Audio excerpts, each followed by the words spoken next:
Bonjour à tous. Les chrétiens catholiques du monde ont célébré hier la fête de Toussaint. Ils se sont retrouvés dans les paroisses ce lundi pour se souvenir de tous les saints. Les fidèles catholiques se sont replongés dans la vie de ceux qui ont vécu selon l'évangile du Christ.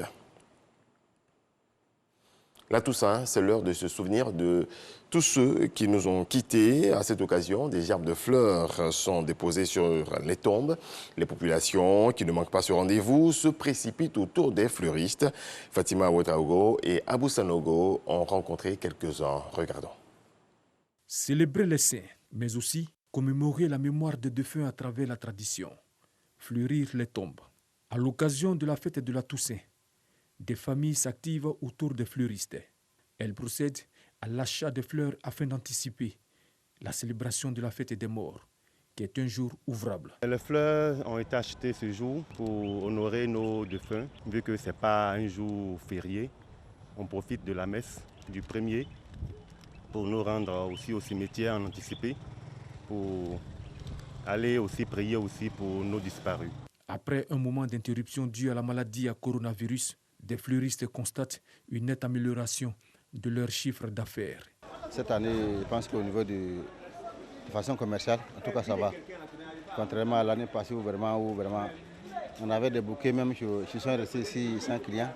Mais cette année-là, on a fait. Sinon, l'année passée, on n'a même pas fait tout ça même.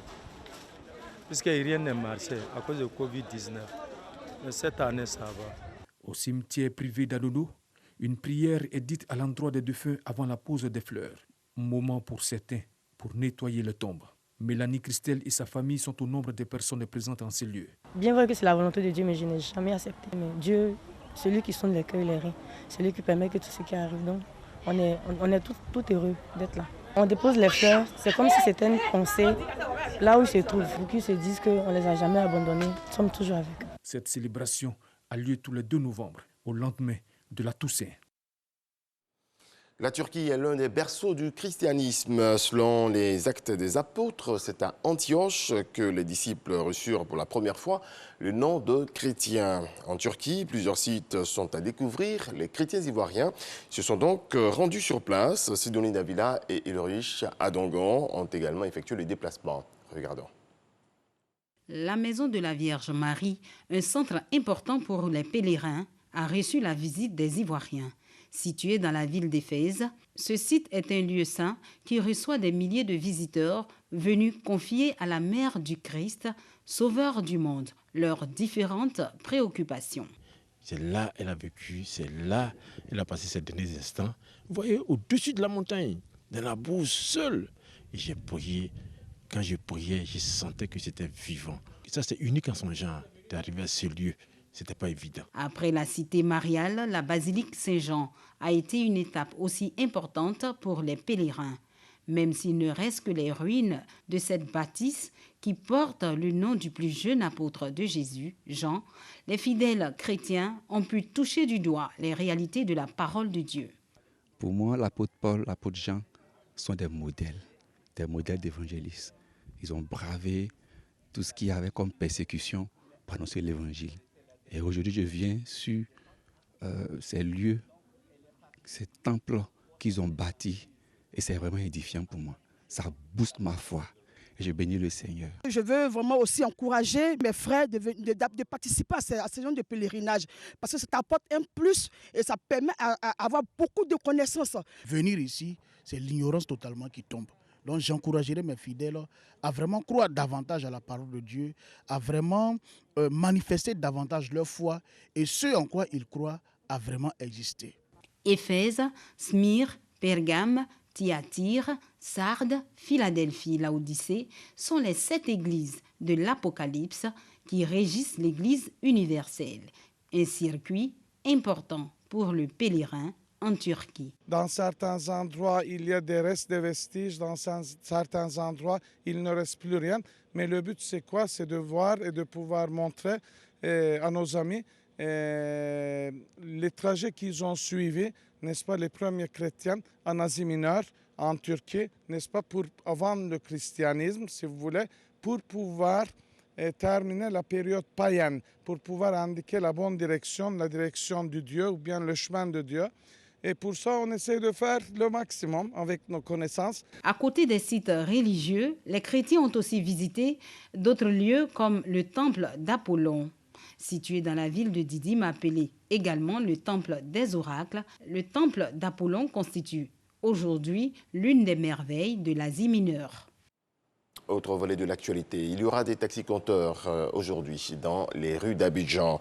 Les chauffeurs ont décidé de lever leur mot d'ordre de grève. C'était prévu pour aujourd'hui.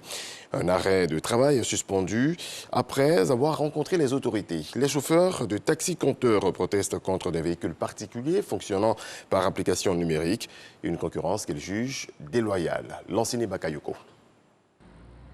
Face à ce qu'ils qualifient de concurrence déloyale, organisée par des véhicules personnels, effectuant l'activité de transport intercommunal en régime digital, les conducteurs de taxi-compteurs avaient déposé un préavis de grève à partir de ce mardi 2 novembre.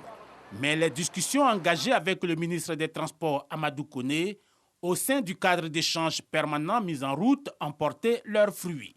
Vu les avancées du cadre d'échange permanent pour la réglementation des tests législatifs en vigueur, et dans le souci de préserver le climat social dans le pays, l'ACTC suspend le mot d'ordre de grève prévu du 2-11 mois 2021 au 5-11 mois 2021.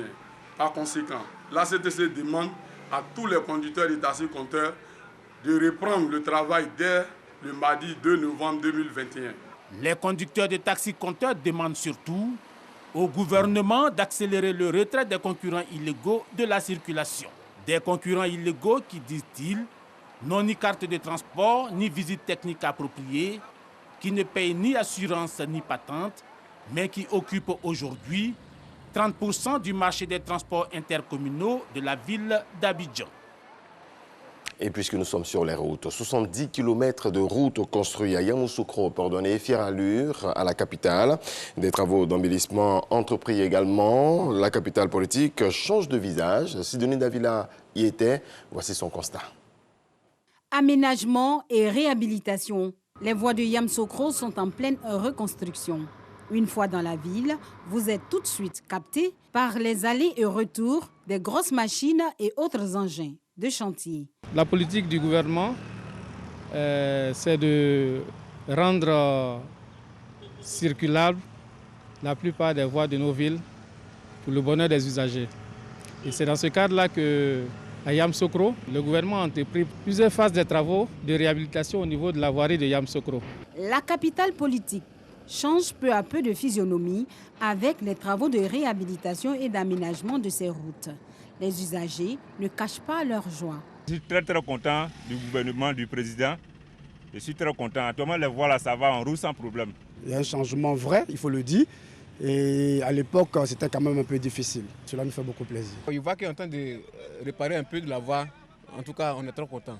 Sous la supervision de l'AGEROUTE, le projet de réhabilitation et d'aménagement des voiries de Yamoussoukro a connu 2 phases.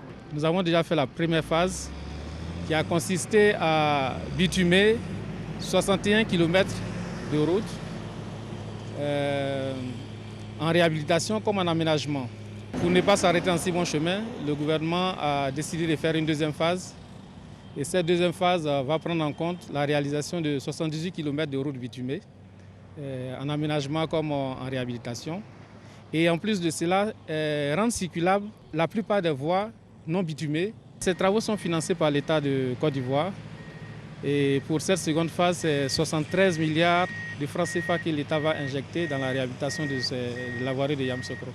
Par petites touches ou à coup de vastes opérations, les travaux de reconstruction des voiries de Yamoussoukro avancent allègrement. Pour le gouvernement, l'objectif est de permettre à Yamoussoukro, la ville d'Oufoué-Boigny, de se refaire une beauté. Un système d'information environnementale pour l'Agence nationale de l'environnement. C'est une banque de données qui devrait permettre d'assurer un meilleur suivi de la biodiversité en Côte d'Ivoire. Des experts étaient en atelier pour la mise en place de cet outil de gestion. Michel Mambo. La protection de l'environnement et la gestion efficiente des ressources naturelles requièrent une bonne connaissance de l'état de l'environnement selon ces experts. Et cela passe nécessairement par la mise en place d'un système d'information environnementale. C'est donc à cet exercice que sont soumis les participants à cet atelier. Nous voulons mettre en place une base de données qui sera donc profitable à tous les Ivoiriens, de telle sorte que lorsque vous avez besoin, donc, n'est-ce pas, d'une donnée, vous n'avez pas besoin de faire beaucoup d'efforts. En un seul clic, vous allez sur notre site et vous aurez donc toutes les informations. L'élaboration des listes des espèces animales et végétales menacées ou protégées, l'identification des acteurs clés de la biodiversité, une batterie d'indicateurs pour favoriser un meilleur suivi de la biodiversité en Côte d'Ivoire. La tutelle attend beaucoup de ces travaux. Il est important que nous fassions l'inventaire de toute la biodiversité, surtout en matière floristique, en matière des espèces végétales et animales, tout l'écosystème, de façon à mettre en place un système d'information environnementale. Et donc le ministre en appelle à l'implication de tous les acteurs. Aux côtés du ministère de l'Environnement et du Développement durable et de ses structures sous tutelle, le ministère des Eaux et Forêts, les universités de Côte d'Ivoire et les centres de recherche mobilisés pour la mise en place du système d'information environnementale, un projet initié par l'ANDE, l'Agence nationale de l'environnement. C'est également une bonne nouvelle dans la préservation de la forêt. Le projet dénommé 50 millions d'arbres plantés est à sa 3e édition. Après l'édition 2019-2020, celle de 2021 a eu lieu le 29 octobre dernier dans la forêt classée de Languédédou, située dans la commune d'Anyama. Salima Toudia. Un jour, 50 millions d'arbres plantés, ce n'est pas une option, mais une nécessité. C'est en substance les propos du ministre des Eaux et Forêts lors de la cérémonie de lancement officiel de ce concept dans la forêt classée d'Anguédédou, dans la commune d'Anyama. En ligne de mire, le reboisement du couvert forestier. Cette vaste opération, démarrée le 1er juin dernier, s'est déroulée sans interruption sur l'ensemble des régions et départements de la Côte d'Ivoire en fonction de la saison des pluies.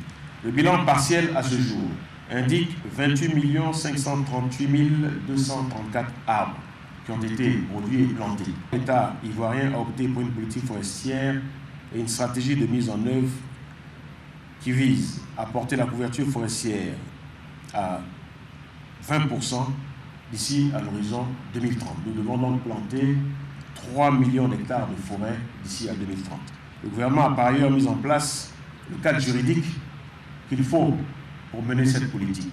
Pour le PNUD, il y a lieu de multiplier les actions en faveur d'une amélioration de la gouvernance du secteur pour une gestion durable des ressources forestières. C'est le lieu d'exhorter et d'encourager le gouvernement, les acteurs du secteur privé, de la société civile, les communautés eux-mêmes, les partenaires au développement à multiplier les actions. Il nous faut donc agir ensemble pour restaurer le couvert forestier et permettre au pays d'atteindre ses objectifs d'atténuation des émissions de gaz à effet de serre tels qu'inscrits dans les contributions déterminées nationales qui viennent d'être révisées à la hausse. L'inventaire forestier faunique national réalisé cette année confirme la disparition des ressources avec 2,97 millions d'hectares de forêts restantes, dues à la déforestation. Dans le reste de l'actualité, le monde doit agir maintenant pour sauver l'humanité des impacts catastrophiques du réchauffement climatique, a exhorté hier lundi le secrétaire général de l'ONU devant les dirigeants du monde entier réunis à Glasgow pour la très attendue COP26 sur le climat. Merci à toutes et à tous de nous avoir suivis. C'est la fin de ce point de l'actualité. Très belle journée à vous. Paix dans vos foyers.